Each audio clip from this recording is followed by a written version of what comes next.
Hello guys, ഞാൻ ഇന്ന് പറയാൻ പോകുന്നത് നമ്മുടെ സെക്ഷൻ 8 ഡ്രാമയുടെ സീസൺ 2 ഫസ്റ്റ് എപ്പിസോഡാട്ടോ. അപ്പോൾ വീഡിയോ ഇഷ്ടപ്പെട്ടാൽ ലൈക്ക് ചെയ്യുക, ഷെയർ ചെയ്യുക, ചാനൽ സബ്സ്ക്രൈബ് ചെയ്യുക. അപ്പോൾ നമുക്ക് ഡ്രാമയിലോട്ട് പോവാം. ഡ്രാമയുടെ സ്റ്റാർട്ടിങ്ങിൽ തന്നെ കാണിക്കുന്നത് നമ്മുടെ ജെനെയും കേഫറിനെയാണ്. കഴിഞ്ഞ സീസൺ എവിടെയാണ് എൻഡ് ചെയ്തത്, ആ ന്യൂ ഇയറിൻ്റെ ആ ദിവസം തന്നെയാണ് കാണിക്കുന്നത്. ജെയും കേഫറും കൂടി ക്ലോസ് ആയിട്ട് നിൽക്കുന്ന സീനാണ് കാണിക്കുന്നത്. അത് കഴിഞ്ഞ് നമ്മുടെ ജെ ആണെങ്കിൽ യൂണിഫോം ഇങ്ങനെ പിടിച്ചുകൊണ്ട് ഈ കാര്യം ആലോചിച്ചുകൊണ്ട് നിൽക്കുക. എന്നിട്ട് നമ്മുടെ ജെ ഇങ്ങനെ ആലോചിക്കുവാണേ, ഈ യൂണിഫോം ഇട്ടതിന് ശേഷം എൻ്റെ ലൈഫിൽ കുറേ കാര്യങ്ങൾ നടന്നിട്ടുണ്ട് എന്നും അതും ആലോചിച്ചിട്ട് സെക്ഷൻ ഈ ക്ലാസ്സിൽ അവളുടെ ഹാപ്പി ആയ മൊമെൻറ്റ്സ് എല്ലാം അവളിങ്ങനെ ഓരോന്ന് ആലോചിച്ചുകൊണ്ടിരിക്കുവാണേ. എന്നിട്ട് അവൾ ആ യൂണിഫോം എടുത്തിടും. അത് കഴിഞ്ഞിട്ട് നമ്മുടെ ജെ ആണെങ്കിൽ കേഫർ അവളെ കിസ് ചെയ്ത കാര്യവും അതൊക്കെ ആലോചിക്കുക. എന്നിട്ട് അവൾ അയ്യോ ഇതൊന്നും ആലോചിക്കാനേ പാടില്ല, നമ്മുടെ തെറ്റാന്നുള്ള കണക്ക് അവളുടെ ഫേസൊക്കെ മാറ്റും. എന്നിട്ട് അവൾ യൂണിഫോം ഇട്ടുകൊണ്ടിരിക്കുമ്പോഴത്തേനും കേഫർ അവളുടെ ഫോണിലോട്ട് കോൾ ചെയ്യും, മെസ്സേജൊക്കെ അയക്കുകയും ചെയ്യും. അത് നമ്മുടെ ജെ ഇങ്ങനെ ആലോചിക്കും, ഞാനിപ്പോൾ യൂറിയായിട്ട് എൻഗേജ്മെൻറ്റ് ഉറപ്പിച്ചിരിക്കുക, കേഫറിൻ്റെ കാര്യം ഞാൻ നിർത്തണം, ഞാൻ തന്നെ എന്നെ കൺട്രോൾ ചെയ്യണമെന്ന് പറഞ്ഞുകൊണ്ട് അവളത് ആലോചിച്ച് ഇങ്ങനെ നിൽക്കുമ്പോഴത്തേനും നമ്മുടെ ആൻറ്റി കയറി വരും. ആൻറ്റി കയറി വന്നിട്ട് ചേച്ചി ഇത് നിൻ്റെ റൂം തന്നെയാണോ, എത്ര വൃത്തിയായിട്ടിരിക്കുന്നു, എന്താ ന്യൂ ഇയർ റെസൊല്യൂഷൻ ആണോ ചോദിക്കുമ്പോഴത്തേനും അവളും പറയും അതെ ആൻറ്റി. അപ്പോഴേക്കും നമ്മുടെ ചേച്ചിയുടെ എടുത്തിട്ട് ആൻറ്റി പറയും അത് പിന്നെ യൂറിയാണെങ്കിൽ താഴെ നിന്നെ പിക്ക് ചെയ്യാൻ വേണ്ടി വന്നിട്ടുണ്ടെന്ന് പറയുമ്പോഴത്തേനും അവളും പറയും ശരി ഞാൻ താഴത്തോട്ട് പൊക്കോളാം എന്ന് പറഞ്ഞ് ആൻറ്റിനെ പറഞ്ഞു വിടും. ആൻറ്റി പോയതിന് ശേഷം നമ്മുടെ ജെ ആണെങ്കിൽ അവളുടെ റിങ്ങിൽ പിടിച്ചിട്ട് അവളിങ്ങനെ ആലോചിക്കും, ഞാനിപ്പോൾ യൂറിയായിട്ട് എൻഗേജ്മെൻറ്റ് ഉറപ്പിച്ചിരിക്കുക, കേഫറിനെ പറ്റി ഇനി ആലോചിക്കുകയോ ചെയ്യരുത്, കേഫറിൻ്റെ കാര്യം മറക്കണം എന്ന് പറഞ്ഞ് അവളെ തന്നെ അവൾ മോട്ടിവേറ്റ് ചെയ്തുകൊണ്ടിരിക്കുകയാണ്. നമ്മുടെ ജെ താഴത്തോട്ട് ചെല്ലുമ്പോഴത്തേനും യൂറി അവിടെ കാറായിട്ട് വന്നിട്ടുണ്ടായിരുന്നു കേട്ടോ. അപ്പോഴേക്കും യൂറി വന്ന് ജെയോട് പറയും ബാഗ് എങ്ങനെത്താ ഞാൻ പിടിച്ചോളാം എന്ന് പറയുമ്പോഴത്തേനും ജെ പറയും ഇത് അത്രയ്ക്കൊന്നും വെയിറ്റ് ഇല്ല, ഞാൻ പിടിച്ചോളാം എന്ന് പറയും. എന്നിട്ട് നമ്മുടെ ജെ അവനോട് പറയും ഞാൻ തനിയെ പോയിക്കോളായിരുന്നല്ലോ. നമ്മുടെ യൂറി പറയും ഇത് ഫിയാൻസിയുടെ ഒരു ഡ്യൂട്ടിയാണെന്നിങ്ങനെ പറയുമ്പോഴത്തേനും അവൾക്കും അത് കേൾക്കുമ്പോൾ ആകെ എന്തോ പോലെയാവും. അപ്പോഴേക്കും ആരീസ് താഴത്തോട്ട് വരുമായിരുന്നു കേട്ടോ. അപ്പോഴത്തേനും നമ്മുടെ യൂറിയുടെ കൂടെ അവൾ പോകാൻ തുടങ്ങുമ്പോഴത്തേനും അവൻ പറയും നീ പോകണ്ടെന്ന് പറയും. അപ്പോഴേക്കും നമ്മുടെ ജെ പറയും എനിക്ക് യൂറിയോട് കുറച്ച് സംസാരിക്കാനുണ്ട്, ഞാൻ പോവാമെന്ന് പറയും. അപ്പോൾ നമ്മുടെ ആരീസിന് ഇതൊന്നും ഇഷ്ടപ്പെട്ടില്ല, അവനും ഇതൊക്കെ കേട്ട് മിണ്ടാണ്ട് അങ്ങോട്ടേക്ക് പോകും കേട്ടോ. അപ്പോൾ നമ്മുടെ യൂറിയും ചേച്ചിയും കൂടി സ്കൂളിലെത്തിയിട്ടുണ്ട്. അപ്പോൾ നമ്മുടെ ജെ ആണെങ്കിൽ അധികം മിണ്ടാണ്ട് ഇങ്ങനെ സൈലൻ്റ് ആയിട്ട് നിൽക്കുക. അപ്പോഴത്തേനും നമ്മുടെ യൂറി ചോദിക്കും നീ ഓക്കെ ആണോ ചോദിക്കുമ്പോഴത്തേനും അവൾ പറയും എനിക്ക് ഓക്കെ ആണ്, ശരിയില്ല എന്നൊക്കെ പറഞ്ഞുകൊണ്ട് ഇങ്ങനെ പറയുമ്പോഴത്തേനും നമ്മുടെ യൂറി പറയും നീ ഭയങ്കര സൈലൻ്റ് ആയിട്ടാണ് ഇരിക്കുന്നതെന്ന് പറഞ്ഞിട്ട് നീ ഏഞ്ചലോട് സംസാരിച്ചു എന്ന് ചോദിക്കുമ്പോഴത്തേനും അവൾ പറയും ഞാൻ ഇതുവരെ സംസാരിച്ചില്ലെന്ന് പറയും. എന്നിട്ട് നമ്മുടെ യൂറി ആണെങ്കിൽ ചേച്ചിയോട് പറയും ഐ എം സോറി പറയും. എന്നിട്ട് പറയും ഞാൻ എപ്പോഴും നിൻ്റെ അടുത്ത് ഹോണസ്റ്റായിട്ട് നിൽക്കും, ഞാൻ എപ്പോഴും നിന്നെ സ്നേഹിക്കും എന്നൊക്കെ പറഞ്ഞ് അവനിങ്ങനെ ഓരോന്ന് പറഞ്ഞുകൊണ്ടിരിക്കുക കേട്ടോ അവളുടെ അടുത്ത്. ഇതൊക്കെ കേൾക്കുമ്പോഴത്തേനും അവൾക്കും ആകെ എന്തോ പോലെ ആവും. അവളും വിചാരിക്കും ഞാനും ഇവൻ്റെ അടുത്ത് ഹോണസ്റ്റായിട്ടിരിക്കണം, ഞങ്ങളുടെ എൻഗേജ്മെൻറ്റ് കഴിഞ്ഞതാണ്, അന്ന് ന്യൂ ഇയറിൻ്റെ അന്ന് നടന്നത് എന്താണെന്ന് അവനോട് പറയാമെന്ന് വിചാരിച്ച് അവളിങ്ങനെ പറയാൻ വരുമ്പോഴത്തേനും നമ്മുടെ യൂറി പറയും കേഫറിനെ കുറിച്ചാണ് പറയുന്നത്, എനിക്കത് കേൾക്കണ്ട, അതെന്തേലും അതെന്ത് കാര്യമാണേലും ഞാൻ എന്നോട് ക്ഷമിക്കും. എനിക്ക് നമ്മുടെ ജെ സോറി പറയും. എന്നിട്ട് നമ്മുടെ യൂറി ആണെങ്കിൽ പറയും ഞാൻ നിനക്ക് വേണ്ടി എത്ര കാലം വേണേലും വെയിറ്റ് ചെയ്യും, കല്യാണം കഴിഞ്ഞിട്ടാണേലും ഞാൻ നിനക്ക് വേണ്ടി വെയിറ്റ് ചെയ്യും, അങ്ങനെയൊക്കെ പറഞ്ഞിട്ട് അവനെന്നെ ഓരോന്ന് പറയാം. ഇത് കേൾക്കുമ്പോഴത്തേനും അവൾക്ക് ആകെ എന്തോ പോലെ ആവുക. അവൾക്കാണ് യൂറിയോട് ഫീലിങ്സ് ഇല്ല. അവൾ മനസ്സിലിങ്ങനെ പറയുക എനിക്കാണെങ്കിൽ യൂറിയോട് ഫീലിങ്സ് ഇങ്ങനെയില്ല, പക്ഷേ എനിക്ക് എന്താണ് അറിയത്തില്ല, ഒരു ഗിൽറ്റി ഫീൽ വരിക. ഇവനെന്നെ ഇങ്ങനെ സ്നേഹിക്കുന്നതുകൊണ്ടാണോ, ഇവൻ ഇങ്ങനെ പാവമായതുകൊണ്ടാണോ, അതോ എൻ്റെ ഫാമിലി പറഞ്ഞത് കൊണ്ടാണോ, അങ്ങനെ എന്താണെന്ന് അറിയത്തില്ല എന്നുള്ള അതുപോലെ അവളിങ്ങനെ പറഞ്ഞുകൊണ്ടിരിക്കുക കേട്ടോ. അവൾക്ക് തന്നെ അറിയത്തില്ല അവൾക്ക് എന്താ ഫീൽ ചെയ്യുന്നതെന്ന്. എന്നിട്ട് നമ്മുടെ യൂറിയാണെങ്കിൽ ചേച്ചിയുടെ കൈ പിടിച്ചിട്ടുണ്ടായിരുന്നു. അവൾ വെക്കം കൈ മാറ്റിയിട്ട് യൂറിയോട് ഇങ്ങനെ പറയും നമ്മുടെ ക്ലാസ്സിലുള്ള പിള്ളേരോട് ഈ കാര്യം ഇപ്പോൾ പറയണമെന്ന് പറയുമ്പോഴത്തേനും നമ്മുടെ യൂറി പറയും അതിപ്പോൾ വേണ്ട, ഇപ്പോൾ ഓൾറെഡി കേഫറായിട്ട് അവരൊരു ലവ് ട്രാക്ക് പോകുന്നുണ്ടല്ലോ, അതിൻ്റെ ഇടയിൽ ഇതും കൂടി വന്നു കഴിഞ്ഞാൽ ഭയങ്കര ബാഡായിട്ട് വരുമെന്ന് ഓർത്തുകൊണ്ട് അവളതൊന്നും പറയില്ല കേട്ടോ. അപ്പം നമ്മുടെ ജെയും ഓർക്കും അത് ശരിയാവാൻ പറഞ്ഞ് ശരിയാലോ എന്ന് വിചാരിച്ച് ക്ലാസ്സിൽ ആരോടും പറയണ്ടെന്ന് പറയും. എന്നിട്ട് നമ്മുടെ ജെ എന്ത് ചെയ്യുമെന്ന് വെച്ച് കഴിഞ്ഞാൽ അവളുടെ ആ റിങ് എടുത്ത് അവളുടെ മാലയിലോട്ട് ഇടും. അപ്പോൾ ഇത് കാണുമ്പോൾ നമ്മൾ യൂറി പറയും കൊള്ളാലോ നിൻ്റെ ഐഡിയ, അങ്ങനെയൊക്കെ പറയും കേട്ടോ. അത് കഴിഞ്ഞിട്ട് നമ്മുടെ ജെ ആണെങ്കിൽ പോകാൻ തുടങ്ങുമ്പോഴത്തേനും യൂറി അവളുടെ നെറ്റിയിൽ ഒരു കിസ് കൊടുക്കും. അപ്പോൾ അവൾക്ക് തന്നെ എന്തോ പോലെ ആവും. എന്നിട്ട് നമ്മുടെ ജെ ഇങ്ങനെ പറയും നീ എനിക്ക് വേണ്ടി ഒരു ഉപകാരം ചെയ്യണം, ഇനി എന്നെ ഇങ്ങനെ പിക്ക് ചെയ്യാൻ വരല്ലേ, കാരണം ആരെങ്കിലും നോട്ടീസ് ചെയ്ത് കഴിഞ്ഞാൽ അവർക്ക് മനസ്സിലാവുമല്ലോ നമ്മൾ തമ്മിൽ എന്തെങ്കിലും ഉണ്ടെന്ന്. അപ്പോൾ അങ്ങനെയൊക്കെ പറഞ്ഞാൽ അവൾ പറയുമ്പോഴത്തേനും അവനും അതിനത് ശരിയാന്ന് തോന്നിയിട്ട് അവനിനി പിക്ക് ചെയ്യാൻ വേണ്ടി വരില്ലെന്ന് പറയും കേട്ടോ. എന്നിട്ട് നമ്മുടെ ചേച്ചിയാണെങ്കിൽ ക്ലാസ്സിലോട്ട് പോയിക്കൊണ്ടിരിക്കുകയാണ്. നടന്നു പോകുമ്പോഴത്തേനും നമ്മുടെ കേഫർ അങ്ങോട്ടേക്ക് വരും. എന്നിട്ട് കേഫർ വന്നിട്ട് അവളുടെ അടുത്ത് ഓരോന്നും ഇങ്ങനെ വർത്താനം ഫ്ലർട്ട് ചെയ്യുമ്പോൾ ഇങ്ങനെ വർത്താനം പറഞ്ഞുകൊണ്ടിരിക്കുക. അപ്പോഴത്തേനും വന്നിട്ട് ജെജിനെ ഇങ്ങനെ കിസ് ചെയ്യാൻ വേണ്ടി വരുമ്പോഴത്തേനും ജെജി തള്ളി മാറ്റും. നീ എന്തേ ചെയ്യുന്നത്, നിനക്ക് എന്താ പറ്റിയത്, നിനക്ക് വട്ടാണോ, എന്തിനാ എൻ്റെ അടുത്ത് ഇങ്ങനെ ഫ്ലർട്ട് ചെയ്യണമെന്ന് ചോദിക്കുമ്പോഴത്തേനും അവനിങ്ങനെ പറയും അതെന്താ എനിക്ക് ഇഷ്ടമുള്ള ഒരാളുടെ അടുത്ത് ഇങ്ങനെ ചെയ്തുകൂടെ, അങ്ങനെയൊക്കെ ചോദിക്കും. അപ്പോൾ അവൾ പറയും ഇത് തെറ്റാണ്, ഞാൻ യൂറിനെ ചീറ്റ് ചെയ്യും പോലെ ആവും ഇങ്ങനെ ചെയ്ത് കഴിഞ്ഞാൽ എന്ന് പറയുമ്പോഴത്തേനും അവൻ പറയും നമ്മളായിരുന്നു റിലേഷൻഷിപ്പിലല്ലല്ലോ, അപ്പോൾ യൂറിനെ എങ്ങനെ ചീറ്റ് ചെയ്യാനാവും എന്നിങ്ങനെ ചോദിക്കും. അപ്പോഴത്തേനും അവളൊന്നും മിണ്ടാണ്ടിരിക്കും.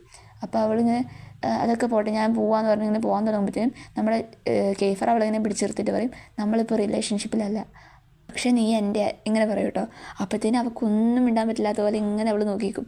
എന്നിട്ട് അവളാണെങ്കിൽ ഇങ്ങനെ പറയും നിനക്ക് പ്രാന്താന്ന് പറഞ്ഞിട്ട് അവൾ ഇങ്ങനെ പോകാൻ പറയുമ്പോഴത്തേനും അവൾ ഇങ്ങനെ എന്തൊക്കെ ഫ്ലർട്ട് ചെയ്യുമ്പോൾ ഓരോന്ന് പറഞ്ഞ് അവളെ പയ്യെ കിസ് ചെയ്യും. അവൾ കിസ് ചെയ്യുമ്പോഴത്തേനും അവളൊന്നും പറയാണ്ട് അവർ രണ്ടുപേരും കിസ് ചെയ്തുകൊണ്ടിരിക്കും കേട്ടോ. അപ്പോഴേക്കും നമ്മുടെ ജേജയുടെ മൈൻഡിൽ അവർ ന്യൂ ഇയറിൻ്റെ അന്ന് യൂറി റിങ് ഇട്ട കാര്യവും എല്ലാ കാര്യവും ഇങ്ങനെ മൈൻഡിലോട്ട് ഇങ്ങനെ വരുമ്പോഴത്തേനും അവളൊക്കെ കെയ്ഫറിനെ കടിച്ചിട്ട് പോകും. അപ്പോഴത്തേനും നമ്മുടെ കെയ്ഫറാണെങ്കിൽ ചുണ്ട് പൊട്ടിയിട്ട് ഇങ്ങനെ നിൽക്കും കേട്ടോ. ശരിക്കും പറഞ്ഞാൽ ഇപ്പോൾ ജെ ഒരു റെഡ് ഫ്ലാഗ് അല്ലേ ഗൈസ്? അവൾ ചീറ്റ് ചെയ്യുമല്ലേ യൂറിനെ? നിങ്ങൾക്ക് എന്താ തോന്നുന്നത് കമൻറ്റിൽ പറയാം കേട്ടോ.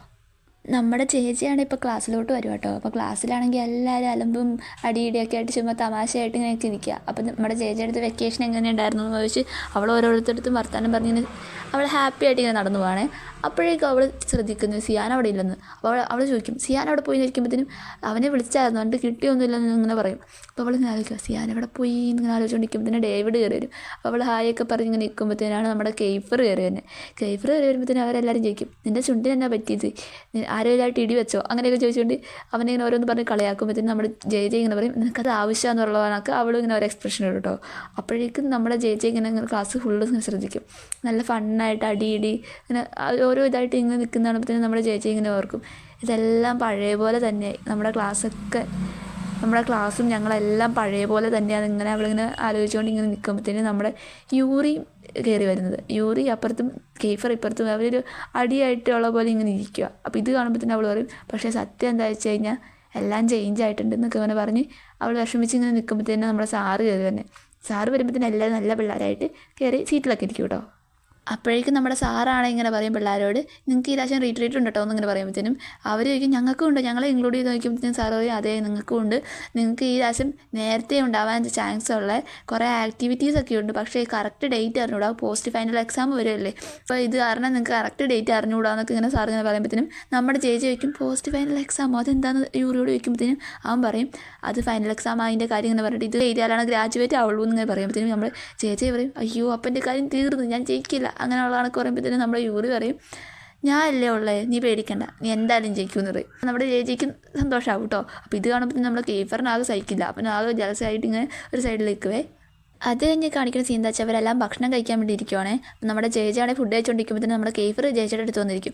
അപ്പോഴത്തേനും നമ്മുടെ ചേച്ചി ആകെ എന്തോ പോലെ ആവും കേട്ടോ. അപ്പോൾ ചേച്ചി ഇങ്ങനെ പറയും നീ എന്തിനാ എൻ്റെ സൈഡിൽ വന്നിരുന്നത്, നീ അപ്പുറത്തങ്ങനെ പോയിരുന്നതെന്ന് പറയുമ്പോഴത്തേനും അവനിങ്ങനെ അവളെ ഓരോന്നാക്കിക്കൊണ്ട് ഇങ്ങനെ പറയും. എന്നിട്ട് പറയും നീ എങ്ങനെ എണീറ്റ് പോയി കഴിഞ്ഞാൽ ലാസ്റ്റ് ന്യൂ ഇയറിന് എന്താണ് സംഭവിച്ചത് അത് ഞാൻ എല്ലാവരോടും പറയുമെന്ന് പറഞ്ഞ് അവളുടെ അടുത്ത് നിന്ന് പറയുമ്പോഴത്തേനും അവൾ എണീറ്റ് പോകില്ല. അവൾക്ക് ആകെ എന്തോ പോലെ ഇങ്ങനെ ആയിട്ട് ഇങ്ങനെ ഇരിക്കുകയാണെങ്കിൽ അപ്പോഴത്തേനും നമ്മുടെ യൂറി ആണെങ്കിൽ അവരുടെ അടുത്ത് വന്നിരിക്കും. എന്നിട്ട് ചോദിക്കും എന്തെങ്കിലും പ്രശ്നം ഉണ്ടോ ചോദിക്കുമ്പോഴത്തേനും ജെ പറയും ഒരു പ്രശ്നമില്ല ചുമ്മാ വർത്താനം പറഞ്ഞിരിക്കുമായിരുന്നു എന്ന് പറയും. അപ്പോൾ യൂറിക്കും അതെന്തോ പോലെ ആവും കേട്ടോ. അപ്പോഴത്തേനും നമ്മുടെ ചേച്ചീന് ഫുഡ് കഴിച്ചുകൊണ്ടിരിക്കുമ്പോഴത്തേനും നമ്മുടെ കെയ്ഫർ വെക്കം വന്നിട്ട് ഇങ്ങനെ പറയും നീ എൻ്റെ മാത്രമാണ് ഇങ്ങനെ പറയുമ്പോഴത്തേന് നമ്മുടെ ചേച്ചിക്കാണെങ്കിൽ ആകെ പൊളിഞ്ഞിട്ട് ചേച്ചി എണീറ്റ് ഓടിപ്പോവും. എന്നിട്ട് അവൾ ഉറക്കെ വിളിച്ച് പറയും ആരും എന്നെ ഫോളോ ചെയ്തിട്ട് വരേണ്ടത്. അപ്പോൾ നമ്മുടെ യൂറിക്കും ആകെ വിഷമാവും. കെയ്ഫറാണെങ്കിൽ ചിരിച്ച് ഫുഡും കഴിച്ചുകൊണ്ടിരിക്കുവേ. എന്നിട്ട് നമ്മൾ ചേച്ചിയാണെങ്കിൽ ടെറസിൻ്റെ മണ്ടയിലോട്ട് പോകും കേട്ടോ. എന്നിട്ട് അവർക്കും എന്ത് സമാധാനമാണെന്ന് പറഞ്ഞ് അവൾ സിയാനെ കോൾ ചെയ്യും. അവനെ കോൾ ചെയ്തിട്ട് എന്ത് ചെയ്തെടുക്കുന്നില്ല. അവൾ എന്താ അവൻ എടുക്കാത്തതിന് ഇങ്ങനെ ഓർത്തുകൊണ്ട് ഇങ്ങനെ നിൽക്കുമ്പോഴത്തേനും പുറകിൽ നിന്നൊരു ശബ്ദം. അത് കേട്ട് അവൾ പേടിച്ചു പോകും. അത് ആരാ ശബ്ദം ഉണ്ടാക്കിയെന്ന് വെച്ച് കഴിഞ്ഞാൽ എഡ്രിക്സ് ആയിരുന്നു കേട്ടോ. അപ്പോൾ അവനാണിങ്ങനെ കരഞ്ഞുകൊണ്ടിരിക്കുക. അപ്പോൾ അവൾ ചോദിക്കും നീ ആയിരുന്നു നീ ഇവിടെ എന്തെടുക്കുക അങ്ങനെയൊക്കെ ചോദിച്ചാൽ അവൾ അവൻ്റെ അടുത്ത് ചെന്ന് മിണ്ടാൻ ചെല്ലുവേ. അപ്പോൾ നമ്മുടെ എഡ്രിക്സിൻ്റെ അടുത്ത് ചേച്ചി ചോദിക്കും നിനക്ക് എന്താ പറ്റിയെന്ന് ചോദിച്ചാൽ അവൾ വർത്താനം പറയുമ്പോഴത്തേനും അവൻ പറയും അവനൊരു പെൺകുട്ടീനെ ഇഷ്ടമാണേ. അപ്പോൾ അവളോട് അവൻ്റെ സ്നേഹം പുറത്ത് കാണിക്കാനോ പറയാനോ കഴിയുന്നില്ലെന്നൊക്കെ പറഞ്ഞ് അവന് വിഷമിച്ചുകൊണ്ടിരിക്കുക. അപ്പോൾ അവളിങ്ങനെ പറയും നിനക്ക് എങ്ങനെ പോയാലും ഒരാളുടെ അടുത്തല്ലേ ഇഷ്ടമുള്ളത്, രണ്ട് ആളുടെ ഇടയിൽ പെട്ടുപോണ ഒരവസ്ഥയുണ്ടെന്നൊക്കെ പറഞ്ഞ് അവളുടെ അവസ്ഥ തന്നെ പറയാണ്ട് പറയുകയാണേ. എന്നിട്ട് അവൾ ചോദിക്കും ആരാ പെൺകൊച്ചെന്ന് ചോദിക്കുമ്പോഴത്തേനും അവനിങ്ങനെ ഫോട്ടോ കാണിക്കും കേട്ടോ. അവൾ പറയും കൊച്ചിനെ കാണാൻ നല്ല ഭംഗിയുണ്ടല്ലോ എന്നൊക്കെ പറഞ്ഞ് ഇങ്ങനെ വേറെ കാര്യമായിട്ട് പറയുമ്പോഴത്തേനും അവൻ പറയും അതെ ഫ്രീയനെ കാണാൻ ഭയങ്കര ഭംഗിയുണ്ടെന്ന് പറയുമ്പോഴത്തേനും ഇത് ഫ്രീ ആണോ ചോദിച്ചുകൊണ്ട് അവൾ ആകെ നെട്ടും. അവൾക്ക് ഒന്നാമത് അവളെ കാണുന്നിടത്താ കണ്ടുണ്ടല്ലോ.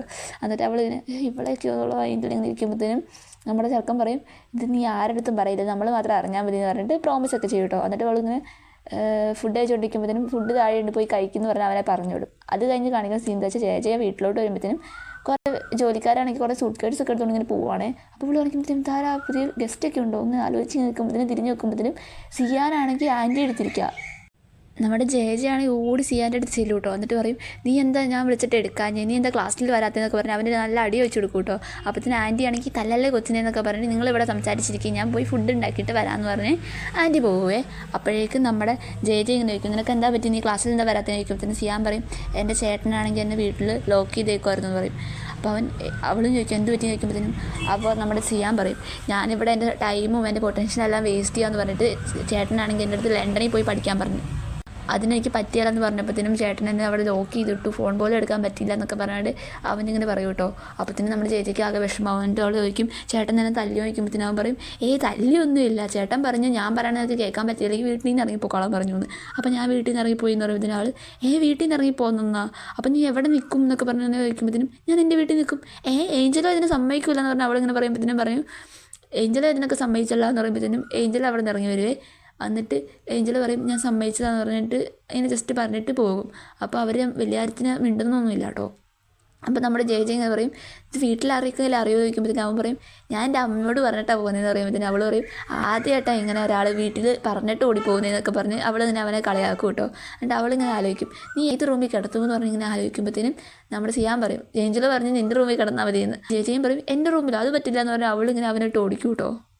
അപ്പോൾ ഈ സീനും കാണിച്ചുകൊണ്ട് നമ്മുടെ എപ്പിസോഡ് ഇവിടെ തീർന്നിരിക്കുകയാണ്. എപ്പിസോഡ് തീർന്നല്ല, ഞാൻ ഒരു എപ്പിസോഡ് 2 പാർട്ടായിട്ടായിരിക്കും ഇടുന്നത്. അപ്പോൾ പാർട്ട് 1 തീർന്നു, നെക്സ്റ്റ് 1ൻ്റെ പാർട്ട് 2 അടുത്ത ദിവസം ഇടും. അപ്പോൾ വീഡിയോ ഇഷ്ടപ്പെട്ട ലൈക്ക് ചെയ്യുക, ഷെയർ ചെയ്യുക, ചാനൽ സബ്സ്ക്രൈബ് ചെയ്യുക. താങ്ക്